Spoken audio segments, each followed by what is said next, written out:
Buletin Didik 25 April bersama saya Noalifah Ghani. Assalamualaikum dan salam sejahtera.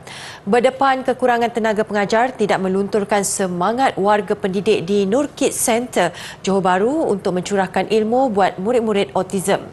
Penat lelah mendidik insan istimewa ini juga hilang apabila melihat mereka mampu melaksanakan sesuatu tugasan yang diberi.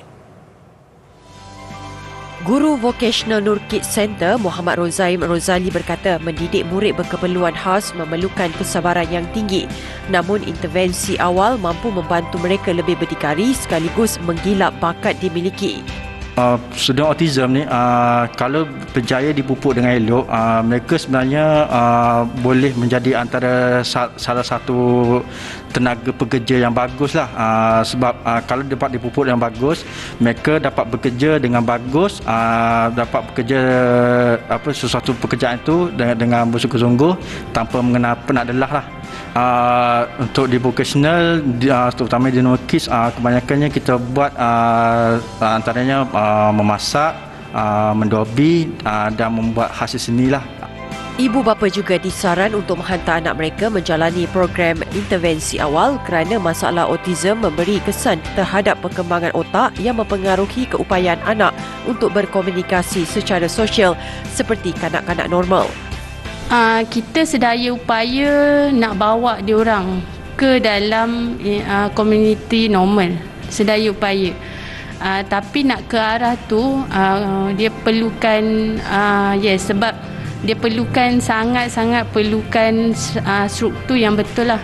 Contohnya macam saya nak bawa dia keluar daripada bangunan ni dan dia tahu pukul 10.30 tu memang dia punya rutin belajar. Tak semudah tu nak bawa dia keluar untuk pergi contohnya kita nak pergi solat ke duha kat surau. Memang kekangan dia nak transisi tu, menukar-nukar rutin dia tu. Dia tak boleh terima.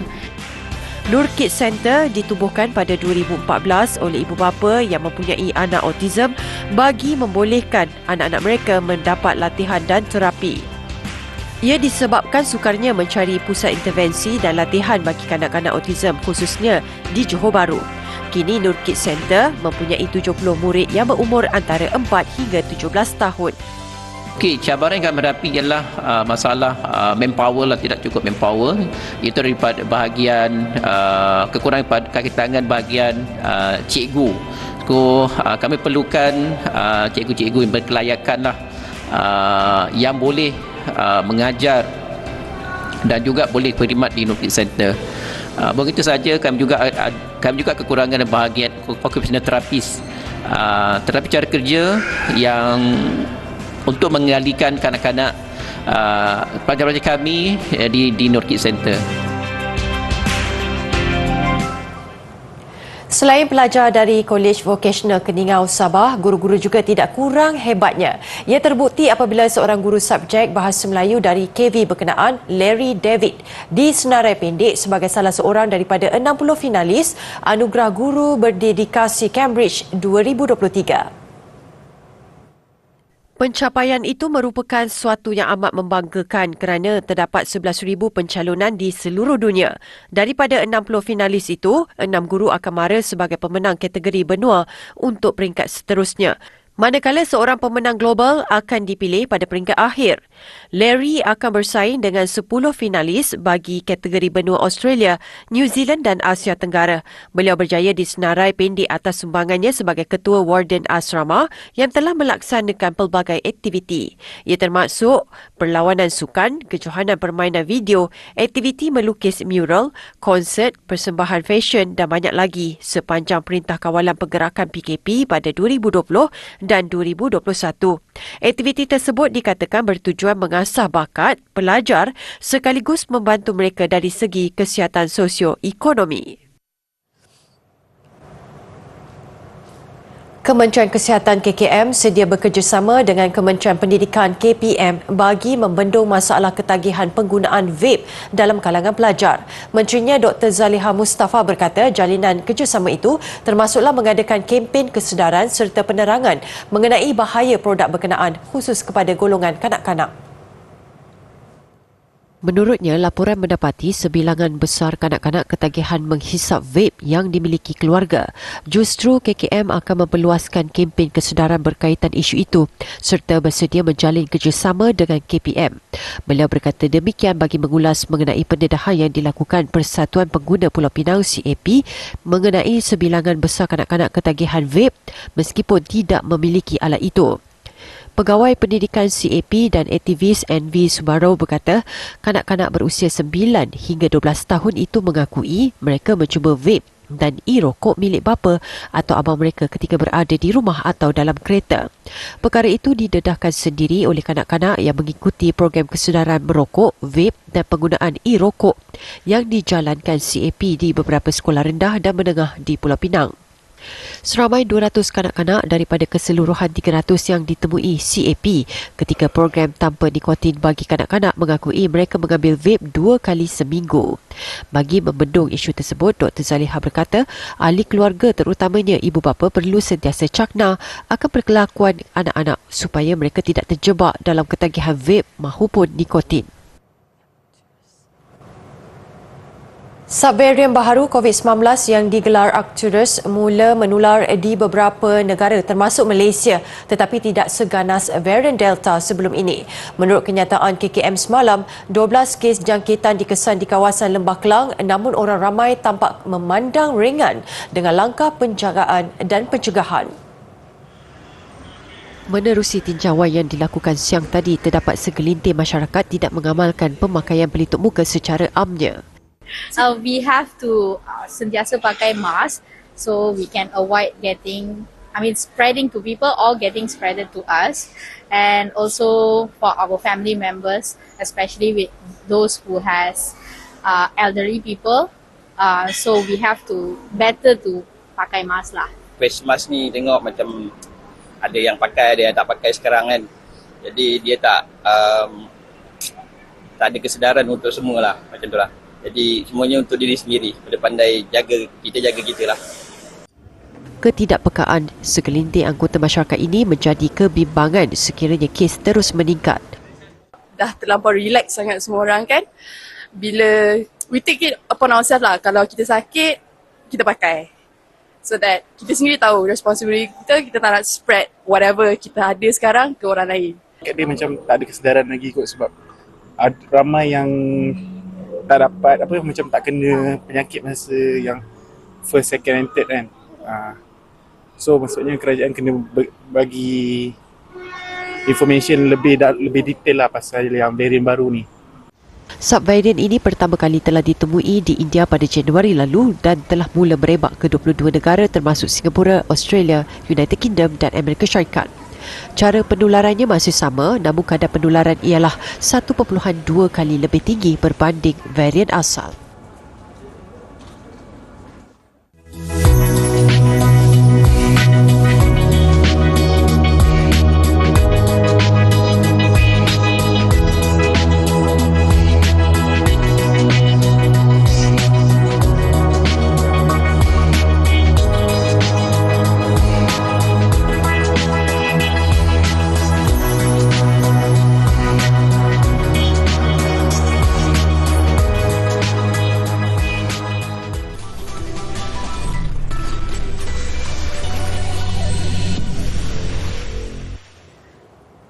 Sedikit perkembangan konflik di Sudan. Seramai 30 rakyat Malaysia yang terkandas di Khartoum dikeluarkan menerusi misi evakuasi rakyat Malaysia di Sudan selepas menempuh perjalanan selama 30 jam untuk sampai ke Port Sudan.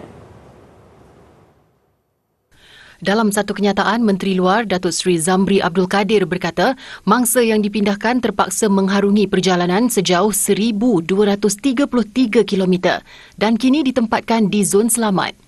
Menurutnya, pasukan khas Ops Sudan Malaysia juga berjaya membantu mengeluarkan 26 warga negara lain, antaranya dari negara-negara jiran Malaysia seperti Filipina, Singapura dan Thailand, selain Amerika Syarikat serta Palestin. Dalam pada itu, kementerian turut berusaha membawa kesemua 56 orang itu keluar dari Port Sudan melalui dua option, iaitu sama ada melalui laluan udara atau laut. Pergolakan antara tentera Sudan dengan pasukan separa tentera Rapid Support Forces RSF sehingga menyebabkan ribuan warga asing terkandas termasuk diplomat dan petugas bantuan kemanusiaan mendorong banyak negara mengusahakan pemindahan keluar rakyat mereka dengan segera. Operasi pembenihan awan di 2 kawasan tadahan air di Pulau Pinang dijangka dilakukan akhir bulan ini bagi mengisi secepat mungkin empangan yang semakin menyusut. Semalam kadar efektif air di empangan air hitam susut lagi kepada 44.8%, manakala empangan Teluk Bahang pula merekodkan penyusutan kepada 48.6%. Dalam satu kenyataan, Ketua Pegawai Eksekutif Perbadanan Bekalan Air Pulau Pinang, K. Padmanandhan, memaklumkan kadar efektif kedua-dua empangan itu masing-masing adalah 82.5 dan 64% 1 Januari lalu. Namun kini menyusut antara 37.7 dan 15.4% ekoran taburan hujan yang rendah. Susulan itu, operasi pembenihan awan akan dilakukan dengan bantuan pesawat TUTM akhir bulan ini. Jabatan Meteorologi Malaysia, Met Malaysia, mengesyorkan jangka masa dari 29 April hingga 7 Mei untuk gelombang pertama operasi pembenihan awan di Pulau Pinang. Terdahulu, Kerajaan Pulau Pinang meluluskan peruntukan RM400,000 bagi membiayai operasi pembenihan awan di negeri itu. Bagaimanapun, tiada syarikat daripada sektor swasta yang dapat memenuhi kriteria dan syarat ditetapkan pihak berkuasa penerbangan awan Malaysia, CAAM, sehingga bantuan daripada Agensi Pengurusan Bencana Kebangsaan NADMA diperlukan. Penduduk di Pulau Pinang turut disaran menggunakan air secara berhemah dan mengamalkan langkah penjibatan agar tidak berdepan krisis air. Musim perayaan adalah masa sesuai untuk menyemarakkan amalan berziarah. Peluang menziarahi saudara, jiran dan sahabat dimanfaatkan pada waktu ini kerana ia kunci mengeratkan silaturahim. Menyedari hal itu, keluarga besar Pakistan di Malaysia tidak melepaskan peluang untuk meraihkannya dengan penuh tradisi. Difahamkan Aidilfitri mereka disambut bagai pesta Bollywood. Unik dan meriah, perbezaan budaya bukan penghalang untuk Lebaran disambut penuh tradisi. Berkesempatan mengikuti rumah terbuka di Batu Arang, Selangor, wartawan kami mendapati sambutan yang sama namun juadanya berbeza. Mengikut tradisi, masyarakat Pakistan Syawal diraikan dengan pelbagai jenis manisan berbanding masyarakat Melayu yang meraikannya dengan hidangan menu tradisi seperti ketupat, lemang dan rendang. Usually dia buat chapati, buah manisan yang dari macam Pakistan punya ni lah, macam pakore ke kheer atau halwa, ada ladu, jelebi, dia banyak macam tu. And then lauk dia pun more tu macam dal atau kari-kari yang berkaitan dengan adat Pakistan. Usai berbicara soal makanan, busana Aidilfitri mereka juga mencuri perhatian. Mengenakan busana Pakistan, kemis dan sut Punjabi adalah identiti yang dikekalkan sebagaimana susu galon budaya yang berasal dari Lahore. Okey, tradisi kami ada yang segelintir kami yang akan berbaju kurung ikut tradisi Malaysia, dan ada juga macam aunty, sepupu, ada juga yang akan masih lagi ikut tradisi yang akan memakai baju Bollywood. Itu masih lagi kami kekalkan lah. Sememangnya mereka saling menghargai keunikan latar belakang dan budaya masing-masing. Benar, cara sambutan Aidilfitri berbeza, namun itulah keunikan yang memeriahkan lagi sambutan serta memberikan kenangan manis buat seisi keluarga besar ini. Tak ada janggal pun lah, sebab pada saya benda tu menarik kan, and then pemakanan dia menarik, pemakaian dia pun sometimes dia orang ada meraihkan dengan kita panggil Bhangra. Bhangra ni kalau macam Johor panggil joget lambak kan. So Bhangra ni kita pasang lagu dan kita joget Bhangra. Kita joget Bhangra, and then untuk masanya untuk berhibur sama keluarga lah. Orang Pakistan ni dia, kalau kami bersalaman dengan orang yang lebih berumur, seorang yang lebih berumur tu tak kira makcik ke pakcik ke, dia akan gosok kepala kita. Itu memang salah satu perkara yang memang menjadi tradisi orang-orang Pakistan. Dia macam kira restu. Kami ingin mengucapkan Eid Mubarak.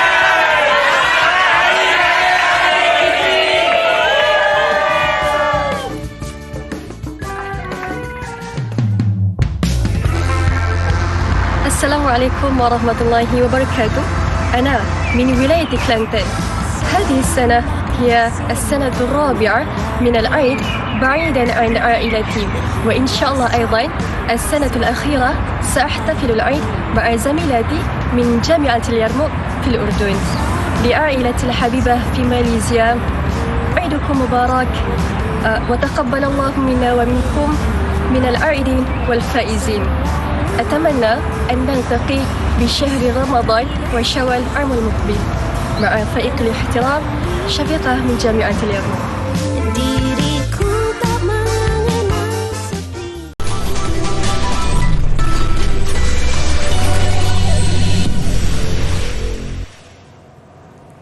China mengeluarkan siri imej berwarna planet Marikh sempena Hari Angkasa Lepas Kebangsaan yang disambut setiap 24 April. Kolaborasi Pentadbiran Angkasa Lepas Kebangsaan China CNSA dan Akademi Sains China CHAS itu membabitkan foto-foto yang diperolehi ketika misi penerokaan pertama China ke Marikh. Menurut CNSA, gambar-gambar ini adalah berdasarkan 14,757 data imej yang dirakam kamera penderiaan jauh dalam tempoh 8 bulan bermula November 2021. Timbalan Ketua Program Eksplorasi Marikh Pertama China, Li Chuanlai, pula berkata, menerusi imej berwarna dengan resolusi paling tinggi ini, orang ramai boleh mengetahui perincian paling asas dan tipikal mengenai keadaan dan bentuk tanah di planet Marikh.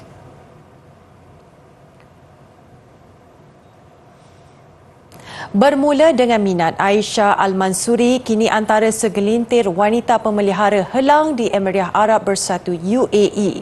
Kebiasaannya selepas subuh, Aisyah akan ke Gurun Abu Dhabi untuk berlatih sukan tradisi itu bersama anak perempuannya.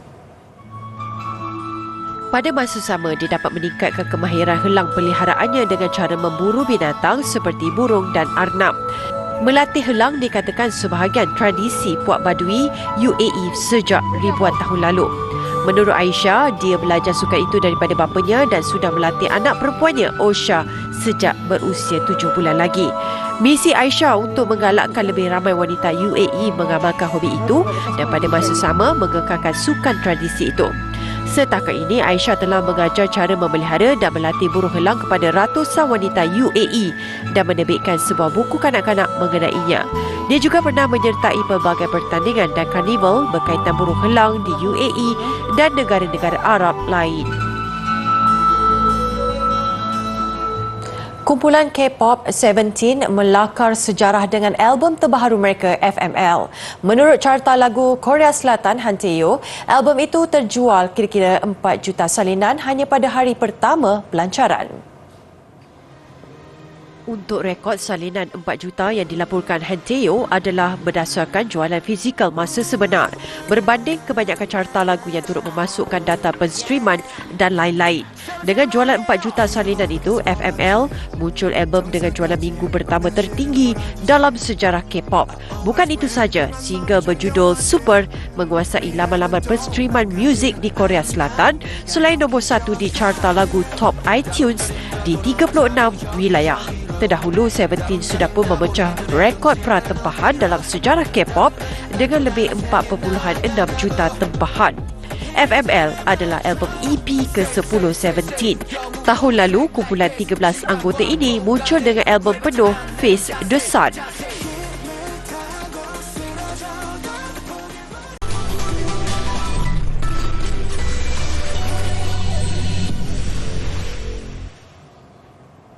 Pusat Latihan Atlet Kebangsaan di Majlis Sukan Negara MSN kembali sibuk bermula semalam menuju 10 hari kesukan SEA Kemboja yang akan membuka tirai pada 5 Mei nanti. Rata-rata atlet enggan terlalu leka menyambut perayaan Aidilfitri. Mereka sebaliknya perlu segera mengembalikan stamina bagi memastikan berada dalam keadaan siap siaga sepenuhnya.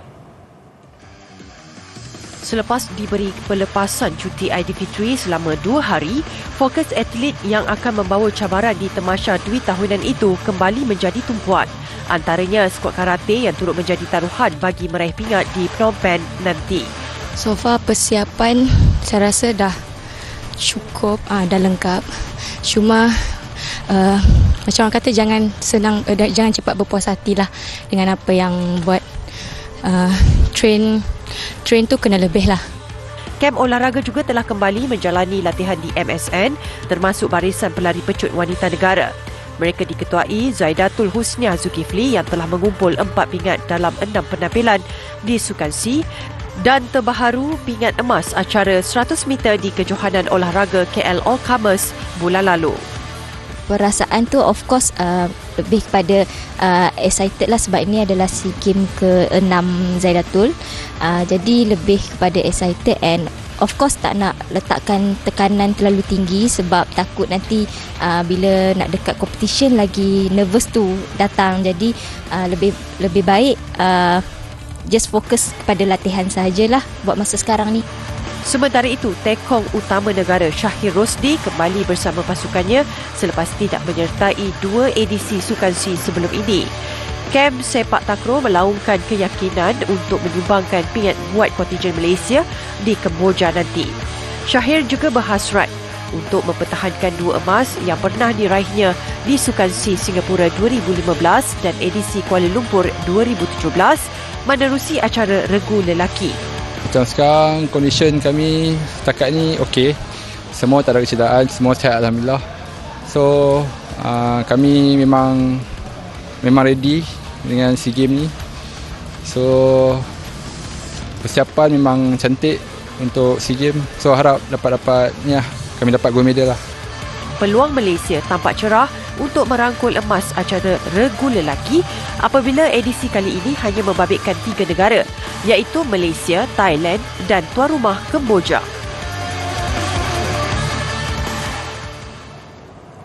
Tidak sampai 2 bulan, Tottenham Hotspur memecat lagi pengurusnya selepas Antonio Conte hujung bulan lalu. Kali ini giliran pengendali sementara Christian Stellini pula. Stellini dipecat susulan kekalahan besar 1-6 kepada Newcastle dalam aksi Liga Perdana Inggeris yang berlangsung Ahad lalu. Stellini dilantik sebagai pengurus interim bagi menggantikan ketiadaan Conte. Namun selepas 4 perlawanan di bawah kendaliannya, The Spurs hanya menang sekali, seri sekali dan tewas 2 kali. Pembantu kepada Stellini, Ryan Mason, mengambil tugas selaku pengurus interim baharu bagi meneruskan baki 6 perlawanan Liga musim ini. Sudah pasti ia bukan tugas mudah apabila Tottenham bakal menghadapi perlawanan penting berdepan Manchester United pada Jumaat nanti. Mereka perlu sekurang-kurangnya mengekalkan kedudukan di tangga kelima untuk meraih slot ke Liga Eropah musim depan.